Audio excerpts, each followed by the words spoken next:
The new arrival asterisk. The sky is gray and full of smoke as the prison ship lands on Colony 12. The engines are loud and hot wind touches the ground like fire. Everyone in the colony stops and looks up because this is not a normal ship. This ship brings prisoners from far galaxies. Some are dangerous, some are broken, some are just forgotten. Guards open the big metal doors, and one by one the prisoners walk out, chains on their feet, eyes on the ground. No one speaks. The guards shout and push them toward the holding zone. Then she comes out. She is different, small, thin. Her skin is pale blue. Her eyes are silver like the stars. She's the only one without fear in her face, but also no anger, only silence. The guards look at her and laugh. One of them says she looks like a doll. Another says she won't last a week. They push her hard and she falls. She does not cry. She does not speak. She stands again slowly, one hand shaking. A young mechanic named Eli watches from far. He is fixing a broken loader near the fence. He sees the girl and something in his chest feels heavy. He does not understand why, but he cannot look away. The girl is taken with the others to the metal cages behind the main building.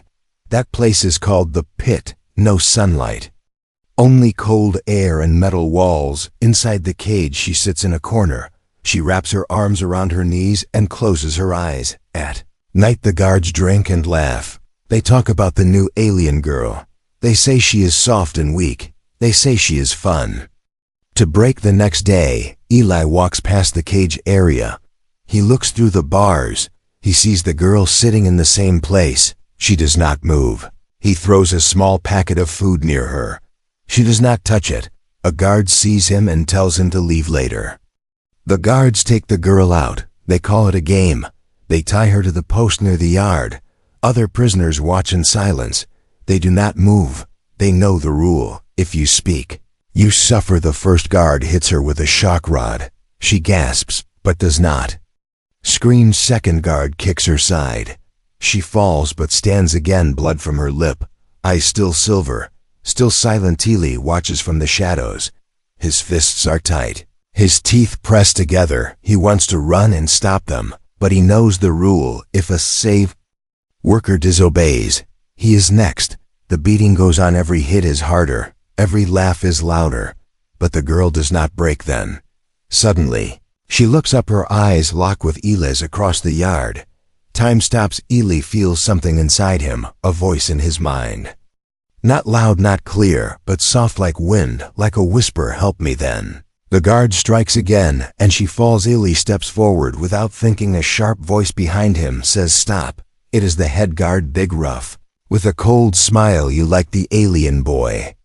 You want to feel her pain. You can take her place if you want. Everyone laughs. Eli does not answer. He walks away slowly, but his steps feel heavy.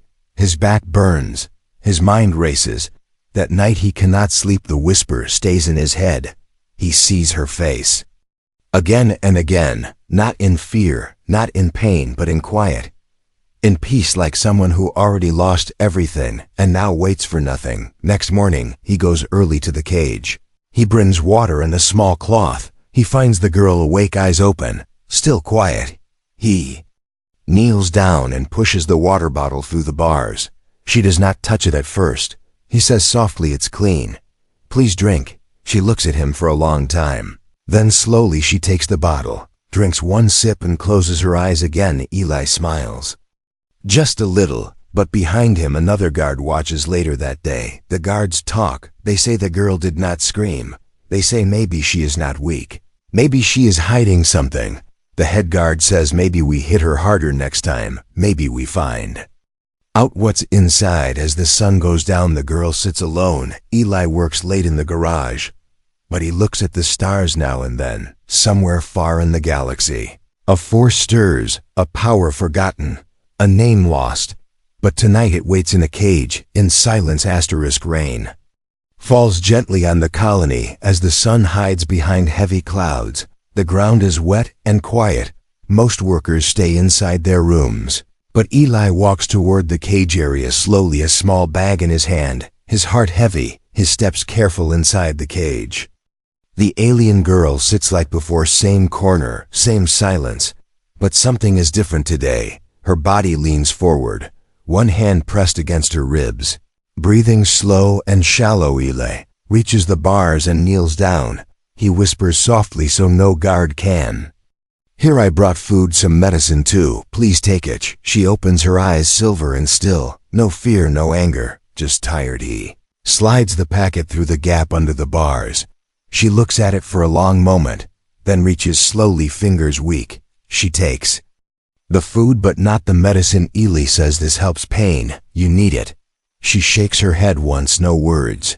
Only a small look that says more than speech ever can. Eli sits beside the bars for some time. He tells her about the rain, the machines he fixed. Today, how the sky once looked blue before the smoke came. She listens but does not speak. Then a loud whistle breaks the quiet. A guard calls his name. Eli stands fast. He hides the bag under his coat. He walks away without looking back in the guard room. The head guard waits. A strong man with a cold face. He says, "You like her, don't you?" Eli says, "I was just checking the fence. It looked damaged." The guard laughs, but his eyes stay sharp. He says, "One rule, boy, no kindness for prisoners. They are not like us. They are tools. They are trash." Eli nods and leaves. His hands shake. His stomach twists. He knows he should stop, but something inside tells him not to. That night he dreams of the girl again, but this time she is standing. Her face is calm, but her eyes are glowing. She is speaking, but not with her mouth. He hears the voice in his head like a wave, a warm sound that says, "Pain shared is pain halved." He wakes up in the dark with sweat on his skin. He touches his back and feels something wet, blood. He pulls off his shirt and sees long marks, as if whipped, as if beaten. But he was never touched. He runs to the mirror, his face pale, his breath quick. What is this?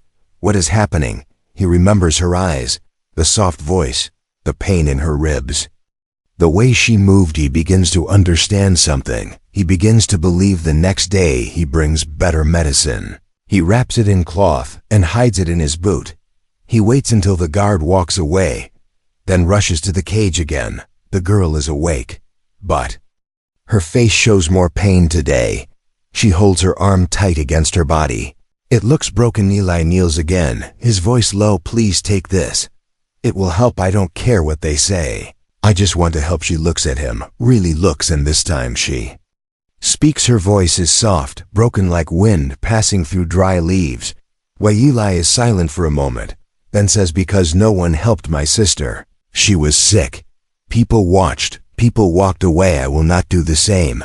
The girl nods slowly, then reaches through the bars. Her fingers touch his wrist. Warm light. A shock. A memory not his. He sees her world, a sky full of blue moons, a house made of glass and vines, a family now gone, a city turned to fire. He gasps and falls back, heart-pounding, breath short. The girl pulls her hand away, eyes full of sorrow. He understands now. She is not weak. She is broken, but inside her something powerful sleeps. That night the guards decide to play again. They drag her out to the yard. Rain still falls, but their laughter is louder than the storm. Eli watches from behind a metal crate, his fists tight. He bites his lip until it bleeds. The first strike lands. She closes her eyes.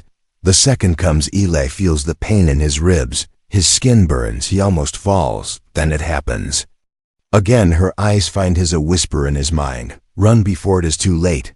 But Eli does not run. He steps forward one step, then two. A guard turns and shouts at him, but he does not stop. He reaches the post and grabs the guard's arm. "Stop this." She has done nothing. She is not a toy. The guard punches him in the face. Eli falls. The rain mixes with blood on his lips, but he laughs. A soft laugh, strange and quiet. The guard says, "You love her, alien freak. You want her pain." Then take it. Strikes again. But this time something shifts. The girl's eyes flash. A wind rises from nowhere. The air grows thick. The ground shakes slightly. The guards stop. Everyone stops. Eli lies on the ground, his eyes open, a smile on his face, and a single word on his lips. Rin. The morning comes cold and silent as the colony wakes slowly under a pale orange sky. Machines begin their daily hum. Guards gather in small groups, laughing and drinking their early brew. But Eli does not join them. He sits alone in the maintenance shed, holding his side where the guard struck him last night. His ribs ache, his skin burns. But he knows something deeper has changed. Something strange, something true. He remembers the girl Rin, the way her eyes glowed in the rain, the way her voice entered his mind without sound. He remembers the moment the guard hit her and he felt the pain himself, not just in his heart, but in his bones, as if his body had become hers, as if her wounds were now his own. He takes off his shirt and looks at the mirror. The bruises are fresh, but he never received those hits. He never stood between the guards and her body. Yet the pain is real. The marks are clear. He touches the bruises with shaking fingers. Then he closes his eyes and he sees her again, not in front of him, but in the dark space behind his eyelids. She stands in chains, alone, silent, yet inside her, something bright is moving. Like a light trapped underwater, he opens his eyes and grabs the small bag of herbs and cloth he hid beneath the tools. He walks fast to the cage area before the guards arrive. He finds Rin lying near the corner. Her breathing is slow, her eyes half closed. He kneels beside the bars and whispers her name. She does not move. He reaches through the gap and touches her wrist. Her skin is cold. He says, "I felt it. When they hurt you, I felt it like it was mine." She opens her eyes slowly. Her voice enters his mind again. "You are bonded. It has begun." He asks, "What do you mean?" She looks at him for a long time, then says softly, "My people do not share pain unless someone gives it freely, unless someone accepts it with no fear." He does not understand, but his heart tells him it is true. He says, "Then let me take it. Let me carry some of it." She closes her eyes and a single tear rolls down her cheek. "You already have." Suddenly a loud horn breaks the moment. The guards are coming. Their boots hit the ground like thunder. Their faces full of cruel joy. Time for fun, boys. Let's see if the little alien still feels pain. They unlock the gate and drag Rin out into the yard. Aleph follows but hides behind the cargo crates again. His fists are shaking, his mind full of fire. Head guard steps forward and smiles wide. He says, "Maybe we let her scream today. Maybe she shows us something new." They begin again, first the whip, then the rod. Every strike echoes in the yard. Eli feels each one like a storm. His body shakes, his skin flares, his vision blurs. But Rin does not scream, and neither does he. One of the older alien prisoners watches from the shadows. He sees the pain jump from her body to Eli's face. He sees the glow in Rin's eyes. He sees something ancient, something forgotten. The prisoner whispers under his breath, "The bond, it is real." The guards notice Eli's face. One says, "What's wrong, boy? You look sick." Another says, "Maybe you miss your girlfriend's screams." They all laugh. Then the head guard walks to Eli. He says, "Since you feel her pain, why not switch places for real?" He grabs Eli by the arm and throws him near the post. He says, "Tie them both. Let's see who breaks first." The guards cheer, chains rattle. And now Eli and Rin stand side by side. Both tied, both silent. The first strike lands on Rin, but this time her body does not move. Only Eli cries out. His back burns, his knees weaken. The second strike comes. Again she stands still, and Eli falls to the ground with a scream. The guards step back confused. What is this? What kind of trick? Rin opens her eyes and looks at the sky. Clouds move slowly. Wind begins to rise. Dust dances in small circles. A soft hum fills the air, like a song with no sound. Her skin begins to glow faint blue. Her hair lifts with the wind. Her eyes shine like stars. Eli gasps as the pain fades. His body lifts slightly from the ground. The chains break without touch. The ground beneath him warms. The guards run back. One trips, one drops his rod. The wind grows stronger. Rin walks forward. Her voice is still silent, but every mind hears it. No more pain. No more games, no more chains. The prisoners step out from the shadows. They bow their heads. One of them speaks a name, not in human tongue, but it echoes in every ear. Queen Eli stands beside her, his breath steady now. His eyes locked on hers, and for the first time she smiles deep inside. The broken skies of her memory, Rin stands again in the ruins of her old world. The ground is silver dust. The trees glow with soft light. The air is warm with voices that no longer speak. She walks through the memory slowly, her feet bare, her hands empty, but her heart heavy with what was lost in front of her. The tower stands tall, made of glass and light. Inside that tower she once lived. Once learned, once loved. She remembers her mother's voice, strong but gentle, teaching her the bond of pain. The gift of empathy, the power to carry what others cannot bear. She remembers the day the sky turned red. The fire came fast. Ships screamed across the clouds. Her people ran. Her people fell. She remembers the chains, the silence, the long ship full of darkness, the cold hands of the humans who called her a thing, not a child, not a queen, just another prisoner. She opens her eyes in the present, dust on her face, chains broken beside her feet, wind still whispering around her skin. Eli stands near her, watching with wide eyes, his arms still shaking, his mind still echoing with her voice inside his thoughts. He says softly, "What are you?" Rin looks at him, and for the first time speaks with her own voice. "Not what you think, not what they fear. I was never made to fight, only to feel." Behind them the guards lie on the ground, unconscious, breathing, but broken. The other prisoners stay still, their eyes wide, their hearts confused. One older alien steps forward and bows his head. He says her name not in words, but in sound, a deep tone that vibrates the air like music. She nods slowly, then looks at Eli again. "You gave me your pain. Now I give you truth." She steps closer and places her hand on his chest. Warm light flows from her fingers, not hot, not burning, but calm and deep. Eli closes his eyes and the world changes again. He sees her memories, all of them.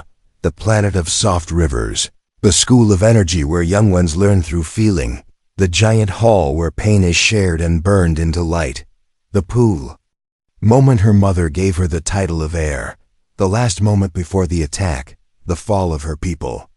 He opens his eyes and gasps for air. He falls to one knee. His tears mix with dust and wind. He says, "I am sorry, so sorry." Rin kneels beside him and says, "You are not the one who did this, but you are the one who can change what comes next." Suddenly alarms ring across the colony. Red lights flash. Metal doors close with sharp sounds. The human control tower sends warnings across the speakers. "Emergency alert, containment breach detected. All units report. Use deadly force if needed." Eli looks around and sees soldiers coming from the east gate. Heavy armor, energy weapons, faces cold. Rin stands slowly, her eyes no longer tired, her voice calm. "They will kill us, all of us, unless we show them we are more than monsters." Eli says, "What can we do? We are few. They have guns, walls, ships." Rin says, "We have something stronger. We have the bond." She walks to the center of the yard and raises both hands. She closes her eyes and begins to hum low and steady, a sound from deep within her chest. The wind responds, the ground warms again. A blue shimmer begins to glow under her feet. The prisoners step closer. Some reach out with shaking hands. Some fall to their knees. One by one they begin to feel it, a warmth in the chest, a light behind the eyes, the old power that once held 1,000 worlds in peace. Eli watches as Rin lifts her head and opens her eyes. Silver light pours out. Her voice enters every mind. "We do not fight to kill. We rise to survive. We share the pain. We become one." Soldiers reach the yard and point their weapons. The commander shouts, "Stand down or be destroyed," but then he stops. He sees the blue light. He sees the prisoners standing together. He sees Eli glowing with the same strange power. He hesitates. He lowers his weapon, but one soldier fires. The blast moves fast, straight at Rin. Eli moves without thought. He jumps in front of her, takes the hit in the chest, falls. Silence follows. Rin catches him before he hits the ground. Her hands shake. Her voice cracks. "No." She places both hands on his chest. The light in her eyes grows wild. Energy flows like fire. Her body rises above the ground. All around her time seems to slow. The guards freeze. The prisoners float. She screams without sound, a scream made of sorrow and love and fury. Then a wave explodes from her body, pushing the soldiers back, breaking the sky open above them. Eli breathes again. His chest lifts, his eyes open. He says one word, Rinnan. She smiles once more.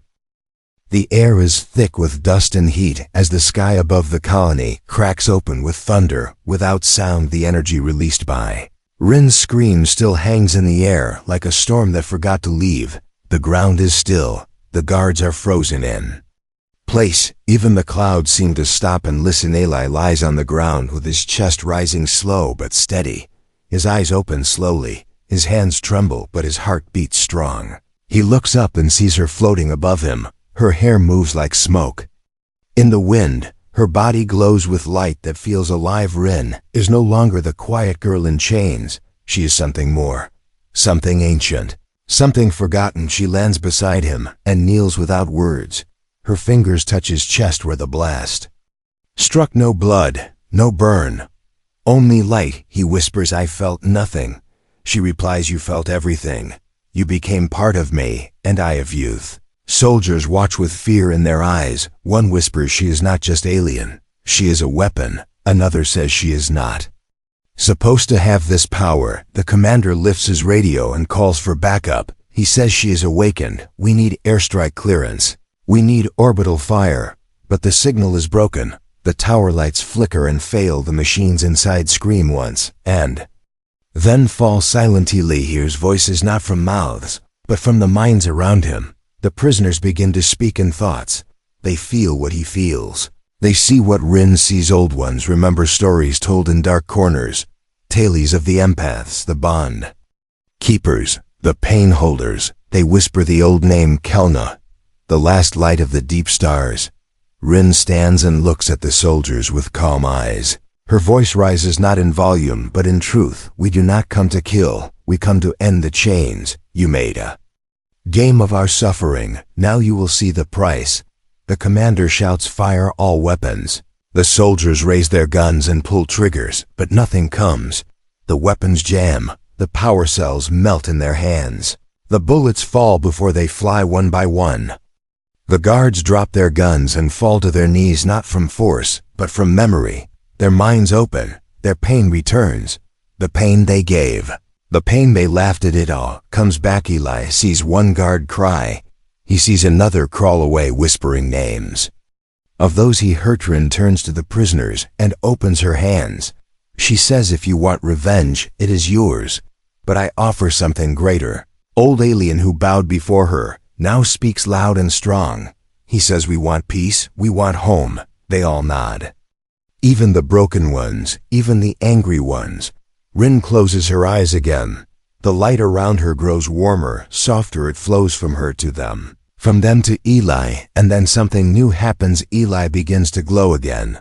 But this time it is his own light, not borrowed, not shared. His pain becomes power. His memory becomes motion. He lifts his hand and feels the energy move. He can see through the walls, through the fear, through the lies. He speaks not with words, but with will. This place is not our cage anymore. The ground shakes beneath the prison buildings. The doors unlock, the fences bend outward. Ship in the far dock powers up without touch. Its lights blink, its engines roar. Rin looks at Eli and smiles with pride. She says, you have awakened too. He says, I did not know I had it. She says, you always did. The colony alarm screams one last time and dies in the sky. A cloud moves and reveals the stars above. Free, open, endless. Eli helps a young alien child stand. She smiles at him with bright green eyes. She says, are we safe now? He says, not yet, but we will be. Rin walks to the center of the yard again. She raises her arms and sends a pulse through the ground. Every door in the compound unlocks. Every cage opens. The entire colony begins to breathe again. Some guards try to run. Some beg. Some simply fall and wait. Rin does not judge. She only watches. She only listens. Then the sky speaks. A deep voice from orbit. A command ship from Earth now sees the power. They speak to the colony. This is unauthorized energy. Use this as rebellion. Stand down or be destroyed. Ely takes the radio from a fallen guard. He speaks into it with clear voice. This is no rebellion. This is release. We will not kneel again.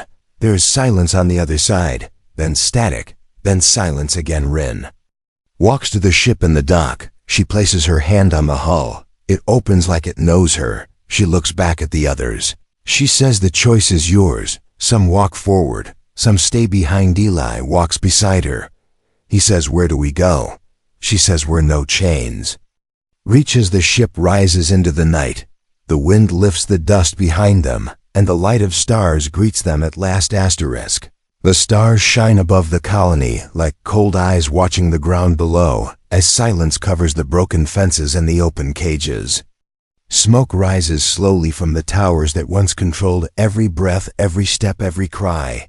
Now the colony is quiet but not empty. Now something lives in that silence, not fear, not defeat, but a spark. The prisoners walk free, but their steps are slow, as if their legs forget how to move without chains. Some look at the sky, some look at the ground. Some still wait for a command that never comes. Eli stands at the edge of the yard with his hand on the wall of the ship.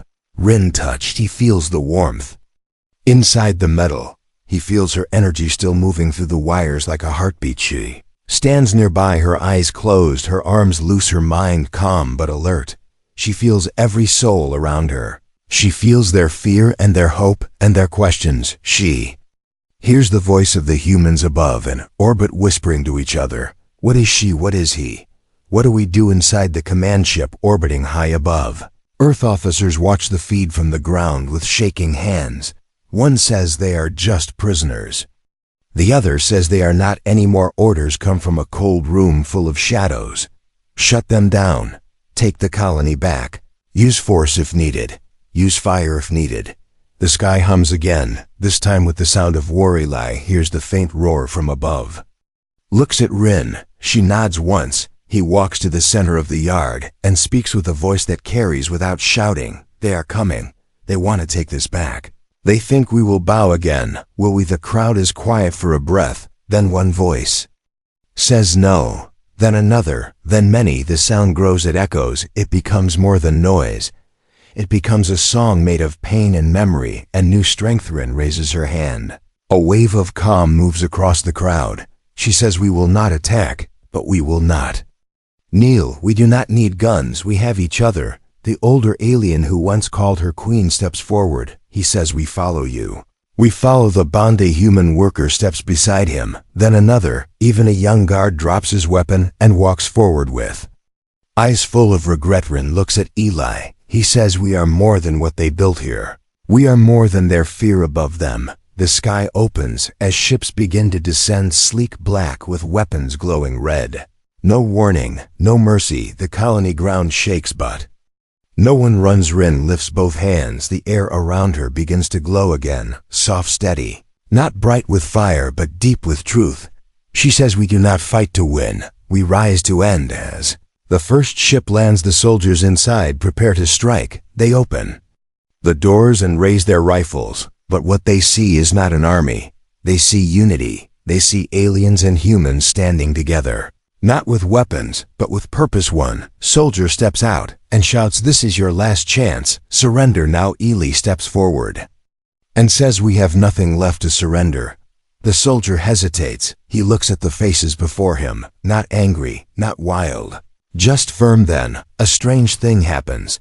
The ground beneath his feet begins to warm. His hands start to tremble. His chest tightens.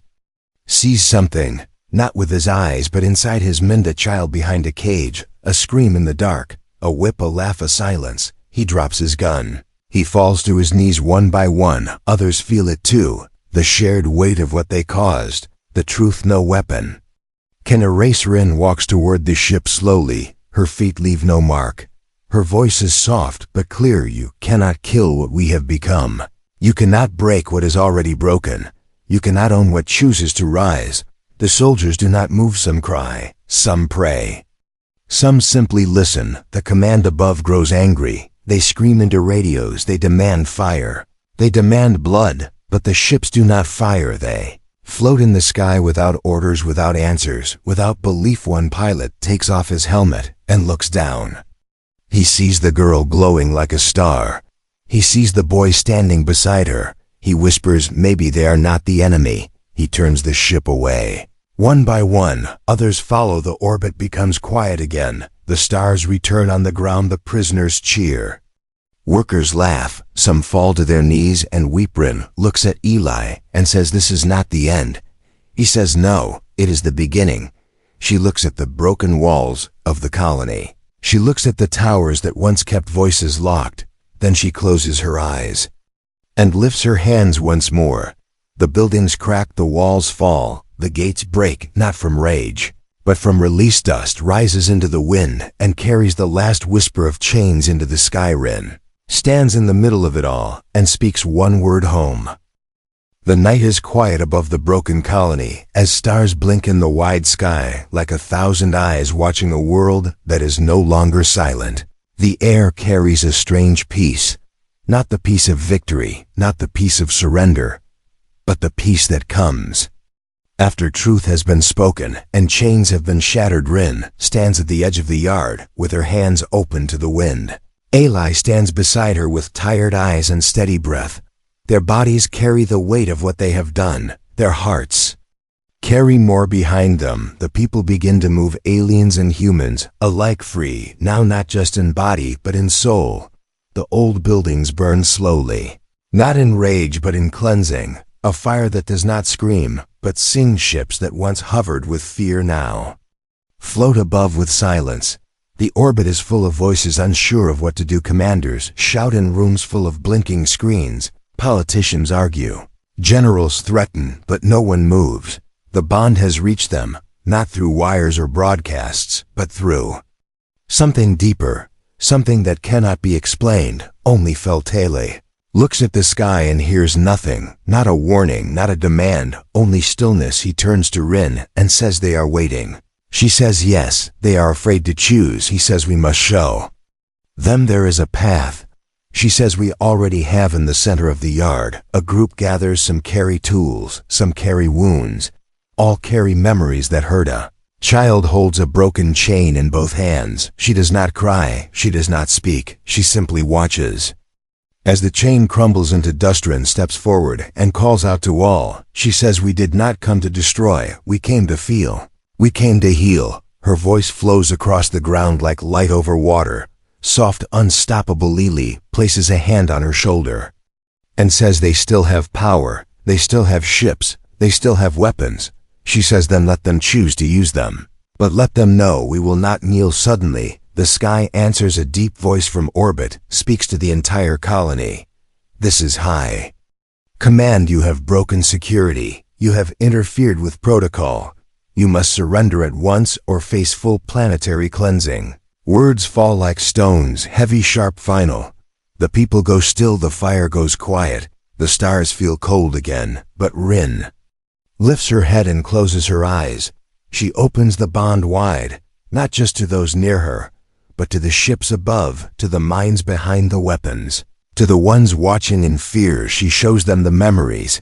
She shares the truth, a girl in chains, a boy in pain, a planet in fire, a voice that never screamed, a choice that was never given. She gives them all of it, not to hurt, but to let them feel. The silence from orbit stretches long. Then a new voice speaks, not sharp, not cold, but tired. A general says, I see her, I see what we became. We were told they were less, but we were the ones who forgot what more means. He says, lower the weapons. Let them go. Let them live in. Just like that, the fire that was promised never comes. The orbit clears, the ships turn. The war fades before it ever begins. On the ground, the people cheer, not with fists, but with hands open. Eli turns to Rin and says, it is over. She says, no, it is only the start. They walk through the ruins side by side. Children follow them, old ones smile through tears. Even the quietest begin to speak again together. They build a signal tower, not for control, but for connection. They send one message to the galaxy: we are not what you made us, we are what we choose to be. Message spreads first slow, Then fast worlds that once ignored them now listen. Some send words of peace. Some send help. Some just send silence. But silence is better than fire. Rin looks at the tower with soft eyes. She says, I do not want to rule. I want to grow. Eli says, then we plant together. He picks up a seed from the soil, hands it to her. She kneels, digs, plants it in the center of the yard where the post once stood. The place where pain lived now becomes the place where something green will rise. Time passes, not fast, but sure. The colony becomes a home, not perfect, not easy, but real. People learn again, laugh again, live again, and every night the stars above seem warmer. One evening, Eli and Rin sit under the sky. No cages, no orders, only wind. He says, did we win? She says, we chose. And that is greater than winning. She leans back, looks up, smiles. No longer a prisoner, no longer a weapon, just Rin, just free.